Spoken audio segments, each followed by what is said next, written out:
మీకోసం మంచి మాటలు నిత్య సత్యాలు మిత్రమా. మీరు ఒకరి మీద పగ తీర్చుకోవాలి అనుకుంటే వారిని తిట్టనవసరం లేదు, కొట్టనవసరమూ లేదు, ద్వేషించవలసిన అవసరం కూడా లేదు, అవమానించవలసిన అవసరం అసలే లేదు. వారి ముందు మీరు అనుకున్నది సాధించి నవ్వుతూ జీవిస్తే చాలు, మీ పగ తీరినట్లే. ఎందుకంటే మీ శత్రువులకు మీ విజయానికి మించిన పెద్ద బాధ ఇంకొకటి ఉండదు. బంధం ఏదైనా సరే బాధ పంచుకునేలా ఉండాలే తప్ప బాధను పెంచేలా మాత్రం ఎప్పుడూ ఉండకూడదు. అలాంటి వారికి దూరంగా ఉండడమే మంచిది. మనసు చాలా ప్రశాంతంగా ఉంటుంది. గుర్తుపెట్టుకోండి, జీవితంలో ఎప్పుడూ కూడా ఒకరి ఆకారాన్ని చూసి నిర్ణయానికి రాకూడదు. అలాగే ఎప్పుడూ కూడా మిమ్మల్ని, మీ సామర్థ్యాన్ని తక్కువ అంచనా వేసుకోకండి. ఎందుకంటే ఈరోజు మీరు ఇలా ఉన్నారు, రేపు మీ సమయం వచ్చేసరికి మీరు చాలా విజయాలను సాధిస్తారు. అందుకే మీకంటే గొప్పవారి ముందు మిమ్మల్ని మీరు ఎప్పుడూ తక్కువ చేసుకోకండి. అలాగే మీకంటే బలహీనులను ఎప్పుడూ కూడా అవమానించకండి. అందరూ ఎలా ఉన్నారో మనము అలా ఉండడమే మంచిది. ఈ సృష్టిని అర్థం చేసుకోవడానికి ప్రయత్నించండి. అహంకారం ఇలా అనిపిస్తూ ఉంటుంది. తన వారందరికంటే, తన కుటుంబం కంటే, తన స్నేహితుల కంటే తనే గొప్పవారని, తనే గొప్పగా ఆలోచిస్తున్నాను అని, అందరూ తెలివి తక్కువ వాళ్లే అని ఈ అహంకారం ఆ వ్యక్తి వినాశనానికి మొదటి మెట్టు అని వాళ్లకు తెలియదు. కాబట్టి ఇలాంటి అహం ఉన్న ఎవరన్నా సరే అహాన్ని విడిచిపెట్టేయండి. అప్పుడే మీకు అందరూ గొప్పగా కనిపిస్తారు, మీరు విజయాలు సాధిస్తారు. మీ మీద అలాగే మీ వాళ్ళ మీద విశ్వాసాన్ని పెట్టుకోండి. అప్పుడే మీకు సంతోషం దొరుకుతుంది. అలాంటి సంతోషంతో మీ మనసు ఎంతో ఆనందంగా ఉంటుంది.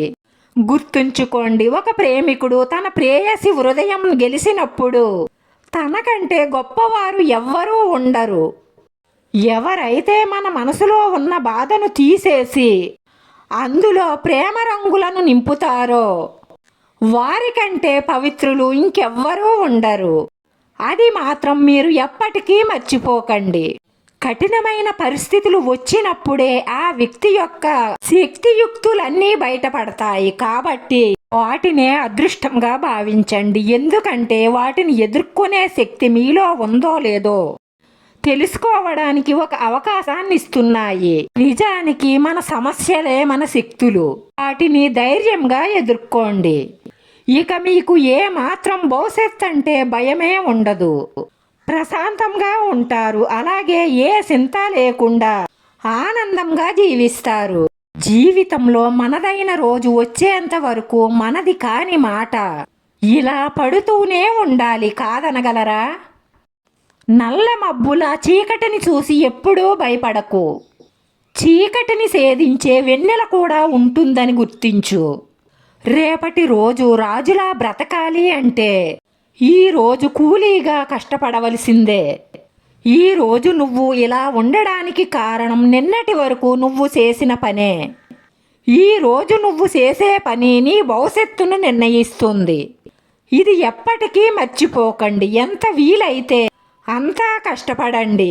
మీ పూర్తి మొత్తాన్ని ఆ పనికి కేటాయించండి. ప్రతి సమస్యను ధైర్యంగా ఎదుర్కోండి. స్థితులకు పరిస్థితులకు భయపడి అక్కడే ఆగిపోతే రేపు రాబోయే బంగారు లాంటి భవిష్యత్తుని ఎప్పటికీ చూడలేవు.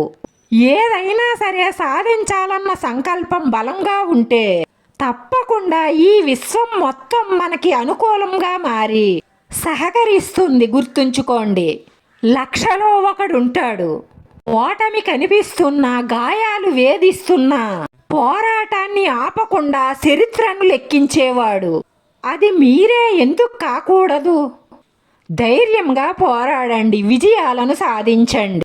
ఇన్ని మంచి మాటల్లో మీకు ఏ మంచి మాట నచ్చిందో కామెంట్ చెయ్యండి. వీడియో నచ్చితే లైక్ చేయండి, షేర్ చేయండి, సబ్స్క్రైబ్ చేసుకుని పక్కనే ఉన్న బెల్ ఐకాన్ క్లిక్ చేస్తే నేను పెట్టి ప్రతి వీడియో కూడా మీకు వెంటనే నోటిఫికేషన్ వస్తుంది. ధన్యవాదాలు మిత్రమా.